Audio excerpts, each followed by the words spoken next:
അസ്സലാമു അലൈക്കും വറഹ്മത്തുള്ളാഹി വബറകാതുഹു. സുന്നി വിദ്യാഭ്യാസ ബോർഡിൻ്റെ തജ്വീദിലെ രണ്ടാമത്തെ പാഠം വഖീല മൻ അറാഖ്. സഅദ് നല്ല ഓത്തുകാരനാണ്, നല്ല സ്വരം, നല്ല ശൈലി.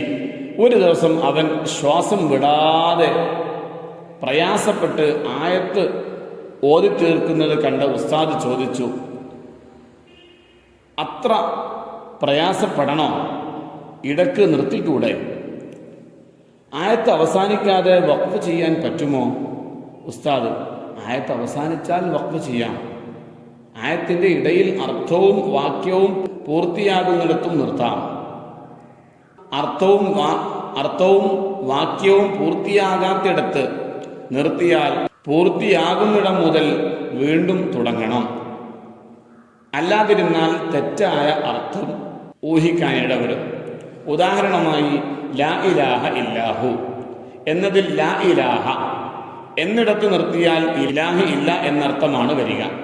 ഇത് വലിയ അപകടമാണല്ലോ. അവിടെ നിർത്തിയാൽ ലാ ഇലാഹ ഇല്ലല്ലാഹ് മുതൽ വീണ്ടും ചേർത്തി ഓതണം.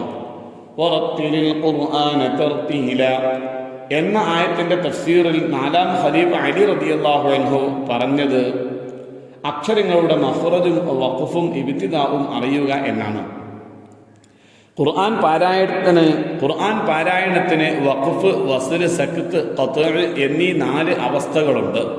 ശബ്ദവും ശ്വാസവും മുറിക്കാതെ ചേർത്തി ഓതുന്നതിന് വസ്ല് എന്നും, തുടർന്ന് ഓതണമെന്ന ഉദ്ദേശത്തോടെ ശ്വാസം അയച്ച് ഓത്ത് നിർത്തുന്നതിന് വഖഫ് എന്നും പറയുന്നു. ശ്വാസം അയക്കാതെ അല്പം അടങ്ങുന്നതിന് സക്ത്ത് എന്നും, ഓത്തിൽ നിന്ന് വിരമിക്കുന്നതിന് ഖത്അ് എന്നും പറയുന്നു. ഖുർആനിൽ 4 സ്ഥലങ്ങളിലാണ് സക്ത്ത് ചെയ്ത് പാരായണം ചെയ്യേണ്ടത്. അതിന്റെ ഉദാഹരണങ്ങളാണ് താഴെ പറയുന്നത്. വലം യജഅൽ ലഹു ഇവജ ഖയ്യിമൻ ലിയുൻദിറ ബഅസൻ ശദീദ قالوا يا ويلنا من بعثنا من مرقدنا هذا ما وعد الرحمن وقيل من راق كلا بل ران على قلوبهم ما كانوا يكسبون. ഈ പാഠത്തിന്റെ തദ്രീബാത്ത് ഒന്ന് പരിശോധിക്കാം. നക്തുബുൽ മാന അർത്ഥമെഴുതുക, വഖഫ് നിർത്തുക, സക് അടങ്ങുക, വസ് ചേർത്തോതുക, ഖത്ഉൻ മുറിക്കുക. നുകമ്മിലു ഖുർആനിലെ ആയത്ത് അവസാനിച്ചാൽ ഡാഷ് ചെയ്യാം, വഖഫ് ചെയ്യാം.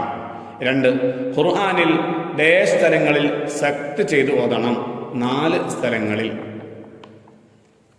3 ആയത്തിന്റെ ഇടയിൽ അർത്ഥവും വാക്യവും ഡാഷ് നിർത്താം, പൂർത്തിയാകുന്നിടത്തും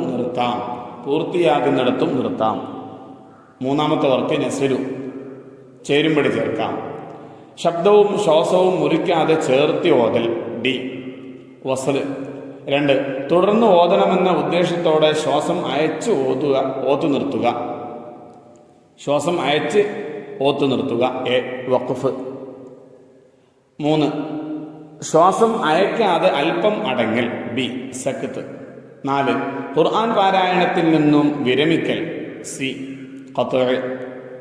4-ാമത്തെ വർക്ക് നുജീബു, ഉത്തരമെഴുതാം. 1 വറത്തിലിൽ ഖുർആന തർതീല എന്ന ആയത്തിന്റെ തഫ്സീറിൽ അലി റളിയല്ലാഹു അൻഹു പറഞ്ഞതെന്ത്? അക്ഷരങ്ങളുടെ മഖ്റജും വഖഫും ഇബ്തിദാഉം അറിയുക. 2 വഖഫ് എന്നാൽ എന്ത്? തുടർന്ന് ഓതണമെന്ന ഉദ്ദേശത്തോടെ ശ്വാസം അയച്ച് ഓത്ത് നിർത്തുന്നതിനാണ് വഖഫ് എന്ന് പറയുന്നത്. 3 വസ്ൽ എന്ന് പറഞ്ഞാൽ എന്ത്? ശബ്ദവും ശ്വാസവും മുറിക്കാതെ ചേർത്തി ഓതുന്നതിനാണ് വസ്ൽ എന്ന് പറയുന്നത്. 4 സക്തും ഖത്ഉം തമ്മിലുള്ള വ്യത്യാസമുണ്ട്.